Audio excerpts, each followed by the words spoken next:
Selamünaleyküm. Hoş geldiniz. Adım Naciye. Ne güzel. Aleykümselam kadın. Benim adım Enver Ağa. Pek memnun Biliyorsun oldum. bu günler dudun şeyler. Şimdi daha tanışacağız. Sağ olun. Радушный прием в семье Салиевых. Сегодня наша съемочная группа стала их гостями. По традиции нас угощают ароматным кофе. Кофейная церемония со времен Крымского ханства – неотъемлемая часть жизни нашего народа. Babanlar kayda oturuyorlar. Biz Родниковый kasabadayız.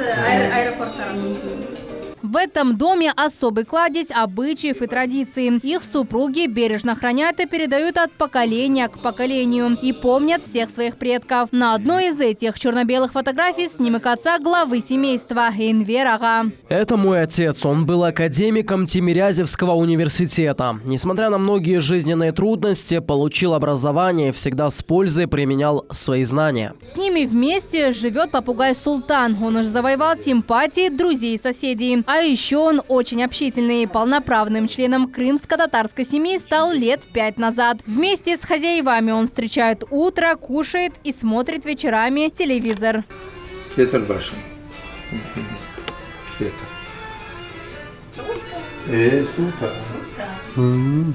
Речь у султана поставленная, обдуманная, но нас сегодня стесняется, произносит только свое имя.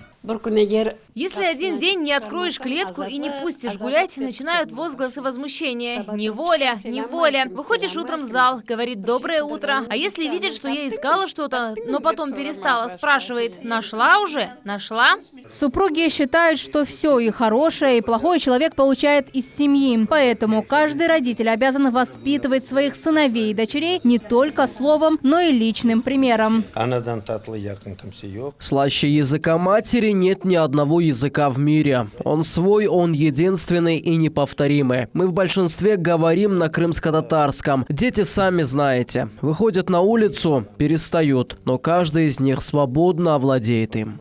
Энвер Ага и Гульнара Ханум работают в сфере образования. Она бывший учитель русского языка и литературы. Он ныне декан факультета водных ресурсов и энергетики Академии строительства и архитектуры КФУ. Такую же ценность к знаниям привили к своим сыновьям и внукам. Среди них есть и спортсмен. Он трехкратный чемпион Европы по тайскому боксу, чемпион Грузии. Сейчас у него подготовка к соревнованиям в Армении и летний чемпионат мира в Америке.